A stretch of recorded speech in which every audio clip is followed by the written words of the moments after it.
따라갔던 기자들한테 내가 그래 물어본 적이 있습니다. 이게 7, 8% 지지도 가진 후보냐? 과연 그 여론조사가 옳으냐? 지금 여론조사는 사실상 응답률이 어떤 여론조사를 보면 27만 통을 전화했는데 1997통의 응답률 말하자면 4.1% 가지고 하는데 96%의 국민들 그 의사는 도외시하고 광적인 지지계층 응답률만 가지고 여론조사라고 발표하는 것은 저는 옳지 않다는 생각입니다. 예를 들어서 2004년도 노무현 대통령 탄핵 시에 제가 동대문 의뢰 출마를 했는데 선거운동 시작 직전 이틀 전 여론조사가 제가 16%, 상대방 열린우리당 후보가 48%였습니다. 그러면 이거 선거운동 하지 말라는 소리거든요. 그래서 그때는 그걸 믿고 내가 한 6일 동안 선거운동이 시작돼도 밖에 나가질 않았습니다. 어차피 떨어질 건데 뭐 하려고 나가냐. 그래서 한 6일 동안 지구당에서 문 걸어 잠가놓고 바둑만 두고 있었습니다. 그러니까 6일 지나고 난 뒤에 우리 시의원, 구의원들이 당사로 찾아와서 밑바닥은 다른데 왜 위원장은 안 나오냐. 이래가지고 내 마지막 선거운동을 한 엿새 한 일이 있습니다. 근데 깨보니까 제가 1.2%를 이겼습니다. 그럼 그 사이에 34%가 움직였다는 건데 나는 그런 여론조사 믿지 않습니다. 또 경남지사 보궐선거하고 그 다음에 2014년도 선거를 할 때 경남에서 어느 유명한 여론조사 기관이 제시한 것은 내하고 상대부 여론조사 차이가 0.1%라고 했습니다. 그걸 신문에 대대적으로 냈어요. 근데 끝나고 난 뒤 보니까 그 내부 경선 때 이야기입니다. 도민 여론조사가. 근데 우리가 한 여론조사는 무려 24%가 차이 났는데 그 신문에서 또 그 여론조사 기관하고 한 그 후보 지지율차가 내부 경선에서 도민 여론조사가 0.1% 차이라고 신문 1면, 2면, 3면 대대적으로 냈어요. 끝나고 난 뒤에 내가 그 여론조사 로데이터를 보자. 그 로데이터 불러가지고 내 선관위 제소를 냈습니다. 그 여론조사 기관 문 닫았습니다. 의도적인 조작으로 밝혀졌어. 그래서 저는 2004년 이래에 여론조사를 믿고 선거운동 하지 않습니다. 밑바닥 여론이나 우리 자체 여론조사는 확연히 다르다는 거 다시 한번 말씀드립니다. 예. 그러면은 지금 그 대선이 시작된 이후에 대한민국에서 나온 모든 여론조사가 에서 홍준표 후보께서 10%를 넘는 경우가 드물었는데 그럼 모든 여론조사가 다 틀리고 홍준표 후보 캠프에서 하는 자체 여론조사만 맞다. 그런 말. 내가 그런 뜻은 아니고요. 네. 여태 나왔던 것은 내가 맞다는 이야기를 전제로 하겠습니다. 그러나 최근에 그 양상이 많이 달라졌다고 내 말씀을 드린 겁니다. 여태 나온 여론조사는 그렇게 나올 수가 있습니다. 우선 보수 진영이 태극기 민심도 지금 우리가 다 흐트러졌고 또 일부 바른정당도 떨어져 나갔기 때문에 아마 여론조사 할 때 그런 경향이 있었다. 그것까지는 내가 동의를 하겠는데 근데 최근에 지금 선거운동이 시작되면서 여론조사는 많이 달라져 있다. 그 뜻입니다. 예.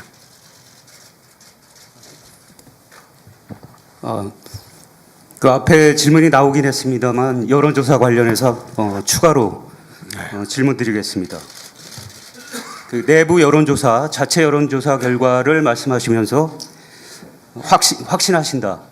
확신한다 이런 말씀을 하셨는데 공식적으로 이루어지는 그 여론조사 결과를 믿지 않으시면서 자체 여론조사 결과는 확신한다. 이게 어떤 여론조사길래 그렇게 확신을 가질 수 있는지. 그게 이번 재보선 결과를 마친 것은 우리 자체 여론조사뿐입니다. 이번 재보선에 전국에 23곳의 진행이 됐을 때 우리가 12곳을 이겼습니다. 기초는 좀 빼더라도 광역 이상 선거가 되면 그는 여론조사 결과로 따라갑니다. 광역 이상이 되면. 그런데 경기도에서 그 당시에 그 여론조사 기관의 발표는 민주당 지지율이 45%고 국민당 지지율이 26%고 자유한국당 지지율이 9%였습니다. 4월 12일 기준으로. 그런데 선거를 해보니까 4곳 중에 3곳이 자유한국당이 이겼습니다. 그걸 맞춰준 것이 우리 내부 여론조사입니다. 유일하게 맞춘 겁니다. 그래서 밑바닥 민심은 틀리다. 숨은 민심이 있다. 그래 지금 확신하고 있습니다.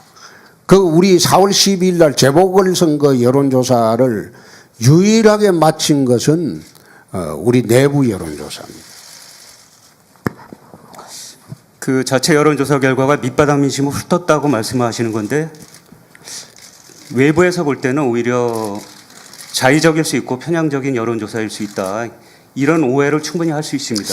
우리 당 대표도 해보고 했지만 우리 자체 여론조사가 늘 나오는 통계가 우리한테 3에서 5%를 짜게 나옵니다. 오히려 짜게 나오는 것을 내가 쭉 봐왔습니다. 그렇기 때문에 내가 처음에 시작을 할 때와는 달리 좀 자신감을 붙는 것은 4.12 재보선 때 우리 내부 여론조사가 유일하게 맞췄다. 그래서 자신감 있게 한번 대선에 임하고 뛰고 있습니다. 예, 다른 질문 드리겠습니다. 동남풍이 불면 대선이 달라진다. 우파가 지면 낙동강에 빠져 죽어야 한다. 영남 유세에서 이렇게 말씀하셨는데요. 네. 지역주의는 한국 정치가 극복해야 할 과제인데 지역주의를 오히려 부추기고 거기에 기대시려는 것 아닙니까? 지역주의가 아니고 그게 대한민국 선거 패턴입니다.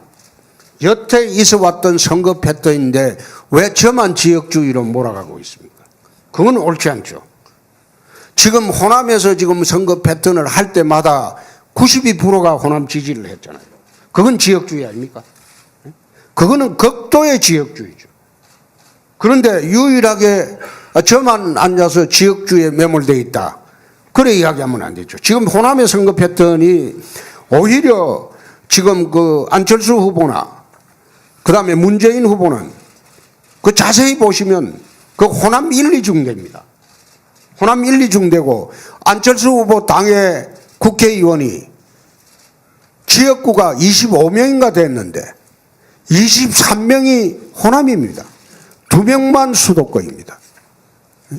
그런데 지역당 1, 2구도로 지금 선거를 치르고 있어요. 호남에서 지금 안철수 후보나 문재인 후보가 절반의 게임을 하고 있습니다. 과거 같으면 거의 90%가 훨씬 넘는 지지율이에요. 그게 지역주의 아닙니까? 영남에서는 오히려 지지율이 75%를 넘은 적이 없습니다. 그런데 동남풍이 불면 대선 판도가 달라지죠. 수도권에 올라오고 하면. 그건 여태 있었던 선거 패턴을 이야기하는 건데 왜 저만 지역주의로 그래 매몰시키는지 모르겠습니다. 지금 안철수 후보당이나 문재인 후보당은 선거 끝나면 무조건 합칩니다. 한번 두고 보십시오. 합당을 합니다. 합당을 해야지 국정 운영이 가능합니다. 1번이 되든 3번이 되든 합당을 하게 되어 있습니다. 그럼 그 두 후보는 별개의 사람이 아니고 한 사람입니다. 한 사람의 후보입니다. 그런데 우리 우파 진영에서 그걸 알게 되면 그 두 사람 중에 안철수 후보를 찍을 수 있을까요? 그건 나는 못 찍는다고 봅니다. 그런데 그걸 왜 저만 지역주의로 몰고 있습니다. 근데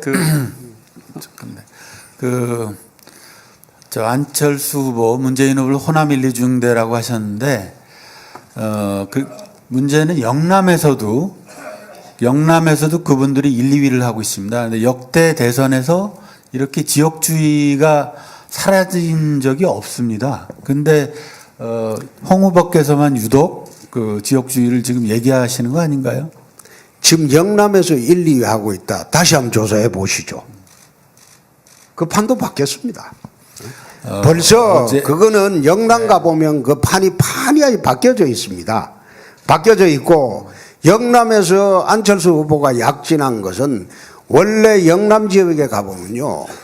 김대중 대통령 있을 때도 영남 지역에 20% 이상 득표는 반드시 했습니다. 특히 노무현 후보 있을 때는 영남 지역 투표가 30%가 넘은 적이 있습니다. 전통적인 그 당시에 민주당 지지 계층들이 영남 지역에는 존재합니다.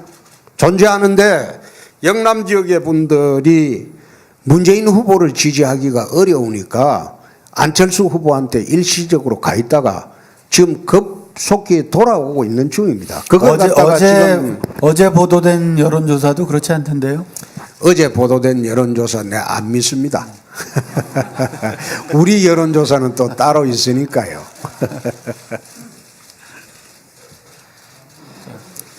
그 후보 단일화에 대해서 좀 여쭤보겠습니다. 그 어찌됐건 보수 후보 단일화 이거는 현재로선 그 돌파구 차원에서 무조건 해야 된다 이런 보수층의 목소리가 높습니다. 하지만 그 유승민 후보는 뭐 전혀 생각이 없다고 선을 긋고 있는 상황인데요. 보수 후보 단일화 어떻게 될 것 같습니까? 나는 유승민 후보를 강남 좌파로 보지 그분은 정책을 한번 보십시오. 정책은 심상정 후보와 같다고 스스로 토론에서 이야기를 했습니다. 그래서 그건 보수 우파의 후보로 보지 않습니다. 또 여론조사 추이를 보면 유승민 후보의 그 1, 2% 지지율이 사퇴를 하면 안철수 후보한테 가는 것으로 우리는 조사가 됐습니다. 우리한테 오지 않습니다. 그래서 유승민 후보하고 단일화 문제는 나는 의미가 없다고 봅니다. 영남 지역에서 가보면 유승민 후보 단일화하면 오히려 투표장 가지 않겠다는 분이 훨씬 많습니다.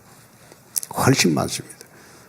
그래서 이 보수 후보 단일화 그건 언론에서 또 상징적으로 이야기하는 거기에 불과하지 거기에 단일화한다는 것은 우리 선거에 도움이 전혀 되지 않는다. 이미 결론을 그려냈기 때문에 이 단일화하는 거는 난 의미가 없다고 봅니다. 옛날에 우리가 그 보수 정권에서는 언제나 단독으로 정권을 잡았습니다. 단일화를 안 했습니다. 단일화는 주로 야권에서 야권 후보 단일화 운동을 늘 했습니다.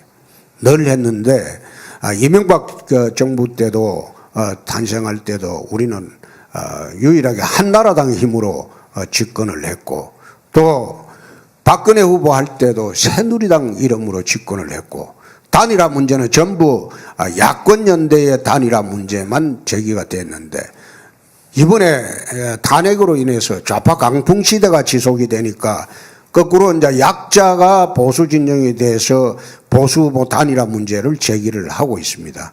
그러나 우리 보수 진영에 특히 보수 우파 진영의 분들은 결국은 투표장에 가실 때 가능성 있는 후보에게 집중 투표를 할 것으로 저는 확신을 합니다. 그 유승민 후보를 강남 좌파다 이렇게 말씀하셨고요. 그리고 저 안철수 후보는 얼치기 좌파다 이렇게 또 규정을 하셨는데 그 최근에 안철수 후보의 모습을 보면 그렇게 뭐 좌파 모습이 잘 보이지 않고 오히려 그 보수 색깔을 많이 내는 걸로 보입니다. 그런 상황인데 혹시 안철수 후보와 연대할 가능성 뭐 이런 걸 좀 열어놓고 있습니까? 전혀 없습니다. 그런 일이 없습니다. 어느 정권을 막기 위해서 이념과 정체성이 다른 정당이 같이 한다. 그것은 정치도에 맞지 않다고 저는 봅니다. 자, 그럼 가정을 해서 한번 여쭙겠습니다. 선거 막판에 홍준표 후보께서 어느 정도 의미 있는 지지율을 확보하고 그리고 문재인 후보가 1등을 하는데 홍준표 후보와 안철수 후보가 단일화를 해서 예를 들어서 안철수 후보로 단일화로 되면 안철수 후보가 승리한다라고 할 때 보수층에선 홍준표 당신 좀 물러나시오 이런 요구가 쏟아질 수도 있습니다. 그런 경우에 어떻게 하시겠습니까? 그럼 거꾸로 질문을 내가 한번 해보겠습니다. 선거 막바지 가갖고 내가 안철수 후보보다 집권을 할 가능성이 있다. 문재인 후보의 대항마, 좌우 대결의 대항마가 된다. 그렇게 할 때 안철수 후보한테 물어봤습니까? 물어본 일이 없죠. 그러니까 선거라는 거는 대선은 특히 대한민국 대선은 절대 이대로 흘러가지 않습니다. 출렁입니다. 출렁일 때 그 파도를 누가 타느냐? 거기에 마지막 승부처가 있습니다. 노무현 후보가 3위 하다가 급작히 1위로 뛰어 올란 것은 그는 불과 선거 2주 전입니다. 2002년도 한번 보시죠. 지금 우리 본부장께서 묻는 그 취지는 나보고 들어가라는 건데 그 한국 보수 적통의 후보가 들어가고 지금 보수인지 진보인지도 모르고 좌우에 양다리 떡 걸쳐놓고 가랭이 걸쳐놓고 다리 걸쳐놓고 있는 그 후보한테 양보하라. 그거는 난센스죠. 그 질문 자체가. 거꾸로 안철수 후보한테 왔을 때 홍준표가 만약 세지면 양보할 용이 있는가 그렇게 물어본 일이 있습니까? 물어보지 않았지 않습니까? 근데 굳이 나한테 그런 걸 물어보는 거는 그건 또 무슨 의도로 물어보는지 내가 이해하기 어렵네요. 이 관훈 토론회에서 저희는 묻는 사람이고 후보로 초청되신 분은 대답하는 사람입니다. 저희는 여러 가지를 물을 수가 있습니다. 아니, 질문의 의도를 가지고 말씀하시는 거는 아니 그렇죠. 여러 가지 물어볼 수가 있는데 가불관계로 상징하고 물어보는 거는 그 적정하지가 않죠. 상대방도 입장이 있는데 지금 세상이 1인 미디어 시대입니다. 1인 미디어 시대인데 언론 입장에서는 무조건 내가 갑이다. 너희는 묻는 대로 답해라. 이렇게 말하는 것도 그것도 옳지가 않습니다.